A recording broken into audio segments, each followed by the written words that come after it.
राजू भैया नवघरे सेवा प्रतिष्ठानच्या वतीने घेण्यात आलेला वसमती महोत्सव या महोत्सवाचा एक भाग म्हणून आनंद शिंदे यांचा जिल्हा परिषद मैदान या ठिकाणी गायनाचा भरगच्च कार्यक्रम घेण्यात आला। या कार्यक्रमाला हजारो वसमतकर तसेच बाहेर गावून आलेले नागरिक देखील मोठ्या संख्येने उपस्थित होते।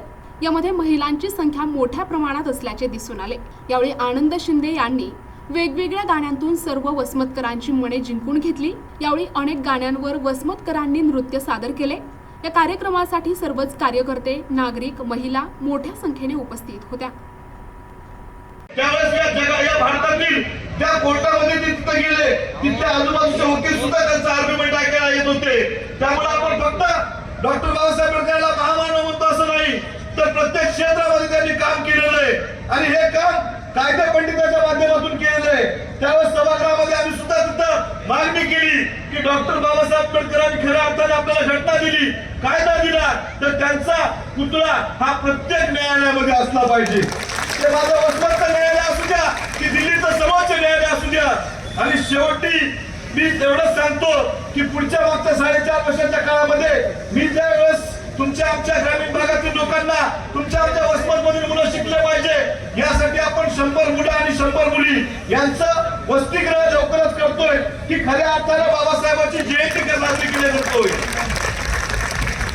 आज आपण पौर्णिमा नगरमध्ये जागा पाहिली, उपाध्ये साहेब आहेत तिथं, राजू हेगडे, आमचे गौतम दवणे आणि सगळ्याच मंडळीनं तिथं सांगितलंय की इथं बौद्ध विहार हे आपल्याला उदगीरच्या धर्तीवर आपल्या मराठवाड्यातलं सगळ्यात मोठं बौद्ध विहार हे वसमतला करायचंय की ज्याच्या माध्यमातून गौतम बुद्धांची प्रेरणा असेल, डॉक्टर बाबासाहेब आंबेडकरांची प्रेरणा असेल, छत्रपती शिवाजी महाराजांची प्रेरणा असेल, ही माझ्यातल्या सामान्य माणसाला सुद्धा तिथं भेटली पाहिजे। शेवटी उपस्थित बौद्ध बंधू भगिनींना एकच अपेक्षा व्यक्त करतो की भीमगीतांच्या गायनाच्या कार्यक्रमाला जशी अफाट गर्दी झाली तशीच गर्दी डॉक्टर बाबासाहेब आंबेडकरांचे विचार समजून घेणाऱ्या व्याख्यानाचे कार्यक्रम आपण ठेवले होते की ज्याच्या माध्यमातून बाबासाहेबांनी सांगितलं की माझा फोटो, माझा पुतळा डोक्यावर घेण्यापेक्षा माझे विचार डोक्यात घ्या। पण उत्तमराव गाडगेसरांचं व्याख्यान आपण ऐकायला काही प्रमाणात लोक आले, पण मी आपल्या सगळ्यांना विनंती करतो, जसं आनंद शिंदे साहेबांच्या भीमगीतातून तुम्हाला आम्हाला प्रेरणा भेटली, तसंच उत्तमराव गाडगेसरांनी सुद्धा त्यांचे जे तुमचे आमचे विचार आहेत ते डोक्यामध्ये पेरण्याचं काम केलं होतं। पुढच्या काळापासून आपण निश्चित आपण सगळेजण मिळून जो व्याख्यानाचा आणि विचाराचा कार्यक्रम आहे त्याला उजाळा देण्याचं काम त्याच्या माध्यमातून करताल। मी एवढंच सांगतो। प्रतिनिधी नंदू परदेशी, NTV न्यूज मराठी, वसमत, हिंगोली।